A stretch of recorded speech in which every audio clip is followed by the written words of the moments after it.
জুলাইকে ভুলিয়ে দেওয়ার পরিকল্পনা হলে দেশবাসীকে নিয়ে সবকিছু তছনছ করে দেওয়া হবে বলে হুঁশিয়ার করে দিয়েছেন জামাত ইসলামের আমির ও বিরোধী দলীয় নেতা ডাক্তার শফিকুর রহমান। রাজধানীর সিডাপ মিলনায়তনে একটি বইয়ের মোড়ক উন্মোচন অনুষ্ঠানে প্রধান অতিথির বক্তব্যে জামাত আমির এমন মন্তব্য করেন। এদিকে শাহবাগে আরেক অনুষ্ঠানে অংশ নিয়ে তিনি বলেন, জুলাই গণহত্যার বিচার না হলে দেশে নতুন নতুন ফ্যাসিবাদের জন্ম হবে। ওমর ফারুকের রিপোর্ট।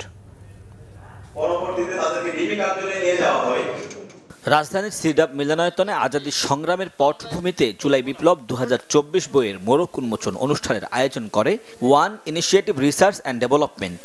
এতে অংশ নেন জামায়াত ইসলামের আমির ও বিরোধী দলীয় নেতা ডাক্তার শফিকুর রহমান সহ বিশিষ্টজনেরা। জুলাইকে ভুলিয়ে দেওয়ার চেষ্টার বিরুদ্ধে হুঁশিয়ারি দেন জামাত আমির ডাক্তার শফিকুর রহমান। বলেন, আধিপত্যবাদের কাছে কখনো মাথা নত করবে না তার দল।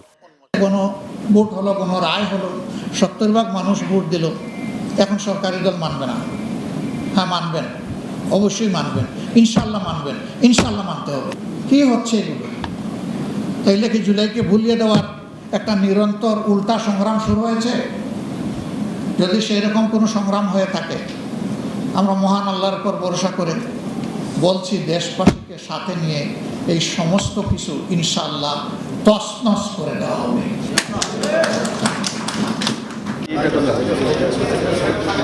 পরে শাহবাগের জাতীয় জাদুঘরে ইসলামী ছাত্র শিবির আয়োজিত জুলাই ডকু ফিল্ম প্রতিযোগিতা অনুষ্ঠানে অংশ নেন জামায়াত আমির সহ দলটির শীর্ষ নেতারা।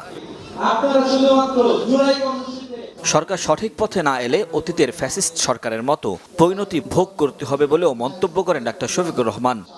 আমরা তাদেরকে অনুরোধ জানাবো, সঠিক পথে আসুন। সঠিক পথে না আসলে এই জাতি অতীতে যাদেরকে সঠিক পথে এনেছে, আপনাদেরকেও সঠিক পথে আসতে তারা বাধ্য করবে, অথবা অতীতের ফ্যাসিস্টদের যে পরিণতি হয়েছে সেই পরিণতি আপনাদের ভোগ করবে।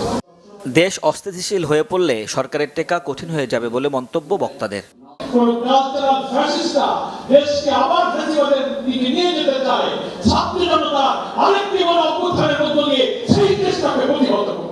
ওমর ফারুক, বাংলা ভিশন, ঢাকা।